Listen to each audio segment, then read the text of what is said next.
Hello, welcome back to Note Card Art School. From here on out, we're not going to have a certain order. I don't have a lesson plan, so to speak. I'm not like a real teacher.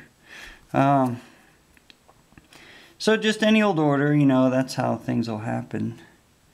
That's how these lessons will appear in any order. Hang on. So I wanted to put some contact information on here. Note Card Art School at gmail.com. Okay, boy, that's a mouthful, isn't it? So anyway, this is the Note Card Art School, and I'm Mark. And today's lesson, the next lesson we're going to do, is called composition. That's what it'll be.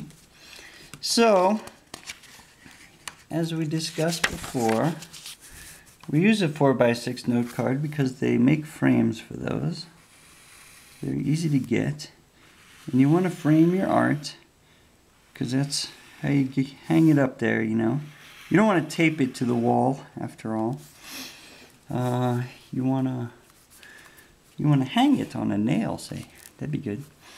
So anyway, most all art, it falls into a box, a square-shaped box. And I don't care how sort of clever and creative and fantastical it is, it still almost always lands in a square box. And I don't mean a square, it could be a rectangle. I just mean these four corners are squared up. And so what the first step is, when you make some art, is to lay out your square part. You could use the whole card if you want, but the problem there is going to be, I don't have a ruler, but a little part of the edge of the card gets swallowed up by the edge of the frame. It falls behind the frame, so you can't really control that. And the other thing is, if your frame is dark, like this one is, and your painting's dark, or I mean drawing, your drawing's dark, it's going to go right up to the edge, dark. And that doesn't look as good. Here's a finished one. So what you like about this is there's this nice pleasing white that puts your drawing here and screaming to the world, look at me, I'm so beautiful. And then out here it's nice and peacefully white, and then the frame, you know, out there. Okay, so you get the idea. Now the next thing is composition.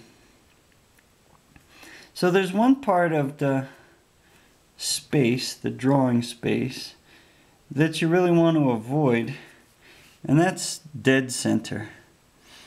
So allow me to demonstrate.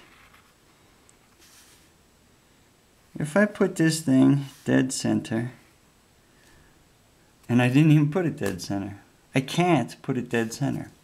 My hand will not allow me to put it dead center. But if it's dead center, that's a sleeper. I'm asleep already. So let's do something else. Let's not do that. And don't worry about these cards. You know, if you buy them in a pack, which you do, if you buy them in a big pack, they're like a penny and some a piece. More than 1 cent and less than 2 cents. So let's assume this was dead center. It's not. But let's say it is. That just looks like a basketball court or something like that. Boring. But now, look what happens if we just find a different spot, like anywhere else. Please, take me anywhere. Now we put this thing over here, kind of down a spell and over.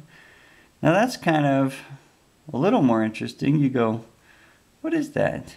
And your brain goes, there's nothing there.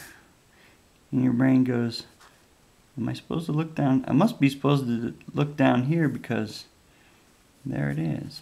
All right, a little more interesting. And we'll do this again, don't worry, because this is important. So now we lay up our box again. Always a box. And don't worry if you can't get them too square. I used to sort of obsess about this, and then, well, I got over it because the fact is, you get it. This is a rectangle. I mean, it's got a wiggle here and a wangle there, and this angle's not exactly 90 if you had a protractor, but, you know, it's not a big deal. So the next thing is, so here, we had the ball part still on the screen and everything. Now here, look what happens when we go like this. Now, we still get the idea. In your mind, you could say, it's probably one of these. But I'm just looking at a different part of it, like the frame is smaller. Or similarly, the place or drawing is bigger. Like the guy's only showing me part of it. And there's more out here, you could believe. And this is interesting. This is interesting. Now you've caught my attention. Now you've got my interest. Now, if you look at all art, two-dimensional art that's flat like a paper, it almost all falls into these categories. I'm going to write it down for you. So, these things are faces, places, and then what I like to call vases, which is, what do you call that thing? Still life. And then there's shapes. So things that don't look like anything that you've ever seen, and they're just out there. Shapes, you know. So everything is this. Well, that's all for now. We'll see you again soon. Check me out on the Pinterest. You can find No Card Art School. We have an Etsy store where we sell the drawings that we make, and you can go there and pick them up.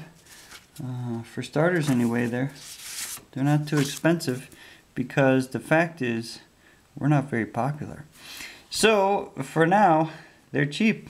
Get a hold of one, and then about 20 years from now, probably be worth like $10 or more.